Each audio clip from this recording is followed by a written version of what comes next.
What's up, Warriors of Jigoku? Welcome back to Fan Lore Friday, and we have two characters to show off in this one. So, not gonna lie, if I seem slightly winded, I feel like I need to catch my breath a couple times. Like the last one, I read the backstory before doing this intro, so yeah. Arcane, you were not kidding about how long that backstory was. Holy crap. It's good, though. It's really good, so I hope you all do enjoy that. But we're going to go over the character and everything, or the characters, and I'm going to give my opinion on the backstory, and also a disclaimer for one of the characters that I show off in it as well for his backstory. And I think I might have changed up some things since the last time, because I haven't really done a video for them specifically. And this was actually the first time I made an ID card for him and everything. But let's hop in here and talk about Element Arcane's characters. So first, we got Aphyra, age 20, species Arcadian, weapon of choice, striking sword, personality, ambitious, intelligent, appearance, blonde, blue armor, and she is part of the Shiwong army. And next, we got the younger sister to Aphyra, Freya, age 18 or 19. I don't know if you specified with that one, so I just left when we talked about it the first time, so I just left it at age 18 or 19. Just shows that it is indeed the younger sister. Species, Arcadian. Weapon of choice, sword and shield. Personality, ambitious, strong-willed. Appearance, comb, blonde. So they are part of the Hoyoung army. So you're wondering, why are these sisters like going up against one another? So that'll be all covered up in the backstory. So also want to give a quick disclaimer. The person who I'm talking about for this disclaimer is actually Empress Kibo herself, the leader of the Shiwong army. I believe I might have ended up swapping out some information that I gave you guys prior and put it into her ID. So I believe I made her actually older than she originally was, and then I think ended up changing the race as well, or is it species? No, the species. I ended up changing the species to human and mystic. So just so you all know about that. So that's a small disclaimer I wanted to make in case someone tries to call me out on that, if you remember anything about Kibo. But yeah, so with this, backstory, really good, very lengthy, which is not a bad thing at all. Because they were able to go in a really good amount of detail for both the characters and why they both have this animosity towards one another, which is really, really cool. And then it also introduces, hey, you showed off my characters pretty well too in that. You played Kuno very well, I will say. I was very happy to do those lines for her. And then, yeah, so like I said, like the whole thing with the prologue, which is really cool, and then going into the actual story, all really, really cool features and everything. I don't know if he showed off one of the characters that he mentions during the prologue. It sounds familiar to me. I don't know, but I guess I'll have to look through his characters if he gave me one and find out. But yeah, so this is going to be a really cool backstory, so I hope you all do buckle up. It is a bit of a lengthy one, but like I said, totally worth it. So I hope you all do enjoy, and I hope you enjoy the showcase for it as well. So with all that being said, guys, if you all do end up really liking this character, then be sure to hit that like button and comment down below as well your thoughts on the character. And of course, if you have one that you want to submit as well, either join the Discord or give the information of the character that you see here in the comments down below. And of course, if you are new to the channel and you like the content that you see, then be sure to hit that sub button, because we are trying to hit that 500 sub mark. With all that being said, guys, hope you all do enjoy the backstory and showcase, and I'll see you all in the next one. Farewell. Flames burning in a city smoldering in the wake of chaos. A girl stands weeping, looking on at the fields of ash and blood of fallen soldiers and crumbling remains of burning buildings. Calling it a riot would be an understatement, as this would be the eve of a full-scale war. Through her blurred vision, she sees a humanoid figure approaching from the haze of smoke towards her. The figure, now clearly seen in red attire, approaches the girl, standing before her. The two of them remain still, unmoving as the crackling of fire, the rumbling of footsteps, the shouting and screaming of distant voices, and the clashing of steel can be heard in the blazing scene around them. In the next moment, a group of soldiers approach the two, shouting, "There she is!" with menacing glares at them. But the figure, seemingly unfazed, pulls a large cane from his sleeve, instantly batting away the group of foot soldiers, knocking them out, motionless. The figure, now turning back to face the crying girl, utters to her, "I offer you a chance for retribution, to return to you what is yours. How does that sound?" The girl, still wiping her tears, looks up at the face of the red figure. "Who are you?" the girl replies. "I can be anyone you wish me to be. It is your choice to accept or deny my offer." The girl narrows her vision to see who it was to make such a promise. Then she saw it, the figure in red with the white painted face and yellow eyes. She immediately understood. "Well," said the figure. The girl nods. "Wonderful. Now let us be off. You have much to prepare for." This story begins with the ruling queen of Arcadia and the mother to Aphyra and Freya during its prime as the cultural center of the who was dethroned and killed by a suspected coup between two members of the ruling tribunal, the council of ruling nobles and monarchs from each of the known kingdoms. Despite the fact these two parties were actually at war, due to a lack of significant development in the conflict, suspicions had begun to arise. And so, as the Arcadian monarchy began its own investigation, an opportunistic member from within the royal court itself took advantage to dethrone the former queen, Caceline, attempting a bid to accuse her of abusing her power in a plot to make her lose a significant enough portion of public support, causing the people to lose faith in her leadership, resulting in a rapid escalation into a full-scale conflict between a skeptic and loyal subjects. This would shift the public perspective and progress of the initial conflict entirely. This eventually resulted in a power vacuum after Castelyn's death at the hands of a revealed traitor among her own rank, during a major skirmish early on in the new war known as the First Blood Crown Conflict. The name given after the initial fighting taking place in the royal court itself, resulting in a massacre spreading out into the open city streets. This would leave only a handful of survivors within the royal capital. Later, this would be revealed as a systematic plot to isolate, discredit, or eliminate any major parties involved or potential contending rivals for the crown. Though the true culprit had yet to be discovered, much of the public blame fell to Castelyn's eldest daughter, Aphyra, who even at the age of 15 at the time was already known for her ambitious nature and desire for queenship. As such, Aphyra spent her later teenage years in exile, wandering the land with her younger sister, Freya, until Freya was old enough to think for herself and began forming the resentment towards her elder sister, blaming the deaths of her parents on her. Unable to forgive Aphyra, Freya decided to run away and abandon her sister. Growing up, Freya had made a name for herself in the arenas, earning herself fame and fortune, winning almost every challenge thrown at her. As she grew into her later teenage years, in recognition of her combat and tactical prowess, and forming a band of mercenaries, she had earned the name Mistress of Sellswords.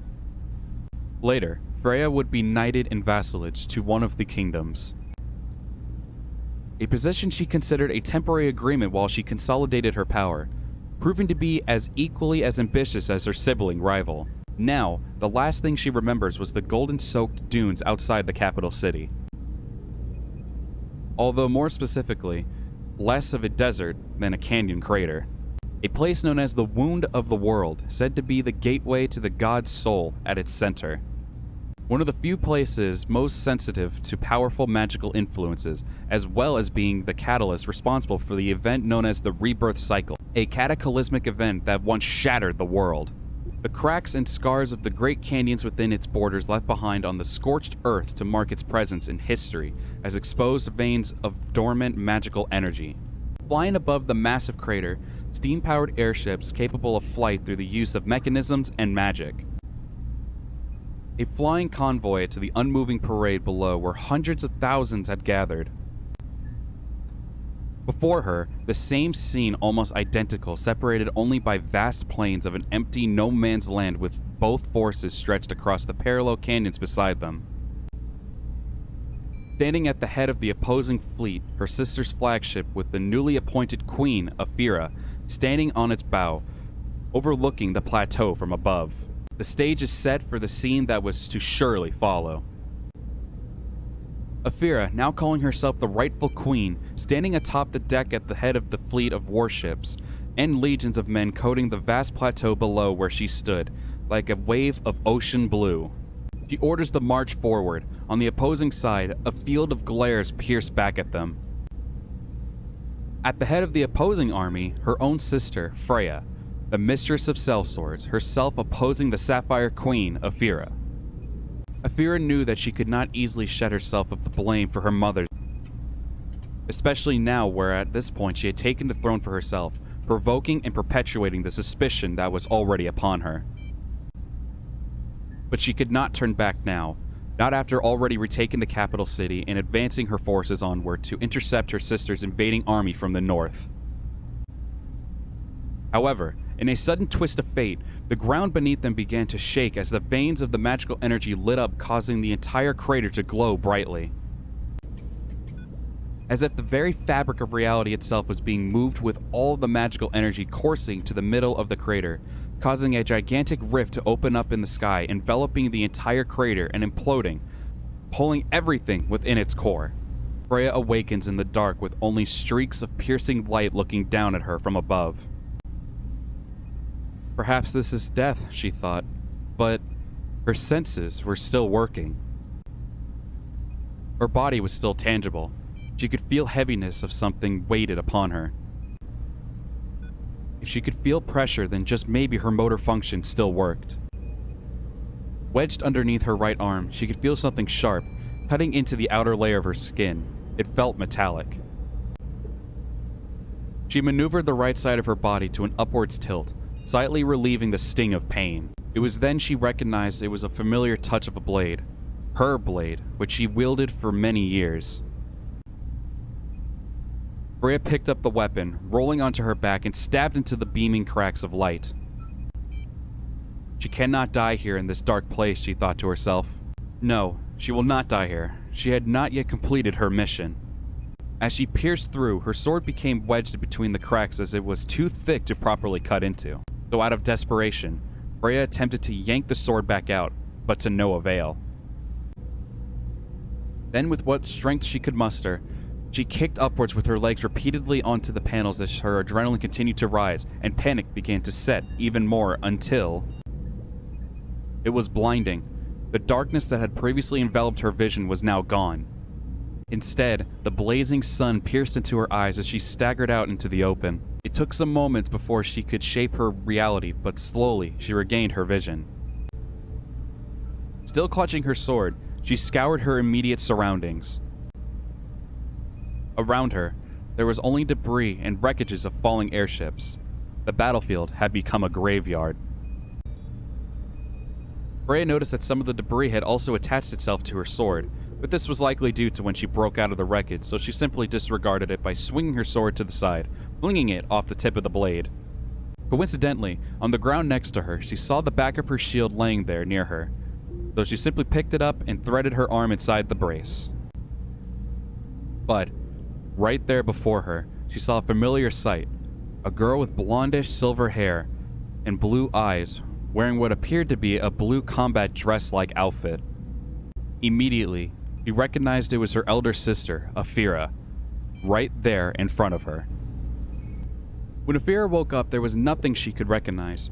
Around her was the debris and wreckage of fallen airships and the scattered bodies of fallen soldiers. Both ally and enemy alike, this was no time to be careless. Aphyra had sustained several injuries upon landing in this foreign land, this foreign realm. As she regained her focus, the sound of creaking could be heard coming from one of the nearby wreckages. And then, out from underneath, a sword pierced through, followed by the heavy thrashing from within the broken panels, and suddenly, it bursts open. There stood her sister and sibling rival, Freya, as she threw off the broken debris that had clung to her sword and picked up her shield. In her current condition, Aphyra was too weak to fight, but for the same reason she could not run either. She saw the intense rage and resentment in the eyes of her younger sister glaring back at her. Aphyra immediately understood that it was unlikely that either of them will walk away peacefully. This could only end in an injury or perhaps even death, so she hesitantly picked up her sword. Freya charged at her sister, screaming with rage. Aphyra dodged out of the way of her attack, hitting her on the back of the head with the pommel of her sword, knocking her out cold. It seemed she was no better fit for a fight either. Just then, a large number of soldiers appeared around them. Aphyra moved her stance into a defensive position, standing up in front of the unconscious Freya. Soldiers then began to encircle her. Bracing for a fight, she tightened her grip on her sword, ready to lunge forward. "Enough," a voice echoed. Weaving from behind the lines of soldiers, a woman appeared, wearing a black mask concealing devilish red eyes, and pink hair tied into twin tails.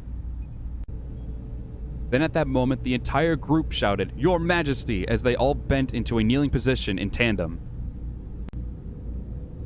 Oh, I do love it when they do that. They're like puppets on a string, aren't they? Wouldn't you agree? Aphyra, looking slightly displeased, uttered, I take it you're their master then? That is correct, the woman responds.